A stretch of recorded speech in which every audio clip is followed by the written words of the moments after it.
Champions trophy को लेकर भारत के पाकिस्तान ट्रैवल को लेकर एक बड़ी अपडेट आई कि एमईए ने भी आज इस बात की तस्दीक कर दी कि भाई बीसीसीआई ने सिक्योरिटी कंसर्न्स जो है वो ज़ाहिर किए थे और वो कह रहे थे कि वहाँ पर सिक्योरिटी कंसर्न है, इस वजह से हम पाकिस्तान जो है चैंपियंस ट्रॉफी खेलने नहीं जा सकते। यानी कि आज आपको इस तरफ से भी, सरकार की तरफ से भी इस बात का इन्फॉर्मेशन मिल गई कि आखिर बीसीसीआई ने क्यों जो है पाकिस्तान जाने से मना किया था और क्यों चैंपियंस ट्रॉफी में शिरकत करने के लिए मना किया था, पाकिस्तान में जाकर खेलने के लिए मना किया था। तो सिक्योरिटी कंसर्न्स वहाँ पर भी बताए गए, सिक्योरिटी कंसर्न्स बीसीसीआई की तरफ से आईसीसी को भी बताए गए थे।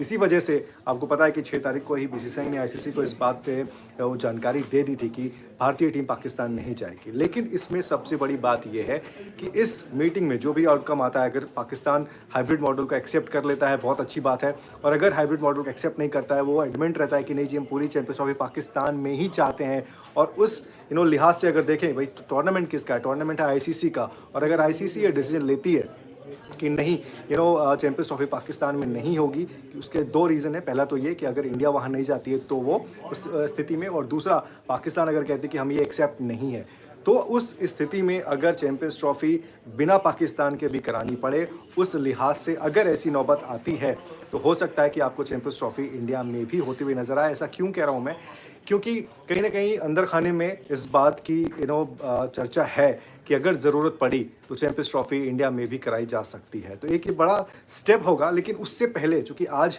ये मीटिंग अभी कुछ मिनटों पहले जो है वो शुरू हुई है, मुझे लगता है कि शायद पाकिस्तान हाइब्रिड मॉडल को लेकर अपनी रजामंदी दे देगा, और अगर नहीं देगा तो उसके बहुत सारे नुकसान भी हैं पाकिस्तान को। कि अगर मान लीजिए, बल्कि हाइब्रिड मॉडल में तो उनका फ़ायदा ही है, ऐसे उनको $70 मिलियन मिलने थे, और अगर वो हाइब्रिड मॉडल एक्सेप्ट करते हैं तो $20 मिलियन एक्स्ट्रा मिलेंगे उनको, तो टोटल बनता है $90 मिलियन। नुकसान क्या है? नुकसान ये कि आपकी होस्टिंग फीस जाएगी, सैंक्शंस का खतरा होगा, तमाम चीज़ें होंगी पाकिस्तान के ऊपर में। तो वो मुझे नहीं लगता कि पाकिस्तान शायद उन सभी चीज़ों को अपने ऊपर ढोने के लिए तैयार होगा, क्योंकि बड़ी मुश्किल से उनका क्रिकेट जो है वो वापस से शुरू हुआ है। जब श्रीलंका के ऊपर में वहाँ पर हमला हुआ था, उसके बाद तमाम टीम्स वहाँ पे जाने से मना करने लग गई थी। आपको याद भी होगा कि चैंपियंस ट्रॉफी ऐसा पहली बार नहीं है, अगर मुझे ठीक से याद है शायद 2008 में भी चैंपियंस ट्रॉफी पाकिस्तान में नहीं हुई थी। ओरिजिनली वहाँ उनको अवार्ड की गई थी।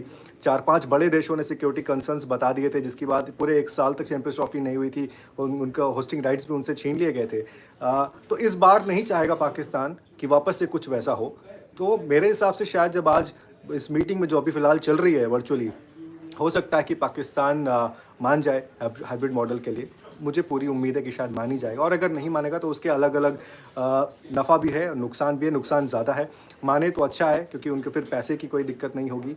नहीं मानेगा तो फिर जो भी एस रूल्स रेगुलेशंस पाकिस्तान के ऊपर में जो भी स्टेप लिए जाएंगे आईसीसी के थ्रू, वो तो होंगे ही। देखिए अल्टीमेटली ये टूर्नामेंट कोई पीसीबी का नहीं है ना, कि पीसीबी जहां मर्जी चाहे वहां करा ले। ये टूर्नामेंट है आईसीसी का, तो आईसीसी जहां चाहेगी, जिस तरीके से चाहेगी, उस लिहाज से होगा। हाँ, ये बात ठीक है कि आप होस्ट नेशन है, आपकी उसमें मशवरा, आपकी राय उसमें ज़रूर ली जाएगी, लेकिन तमाम और भी देश हैं, उनको भी ख्याल रखना है, उनकी बातों का भी ख्याल रखना है। तो होपफुली आज जब ये मीटिंग ख़त्म होगी तो हमें एग्जैक्टली पता लग जाएगा कि चैंपियंस ट्रॉफी कब, कैसे और कहाँ पर हो रही है।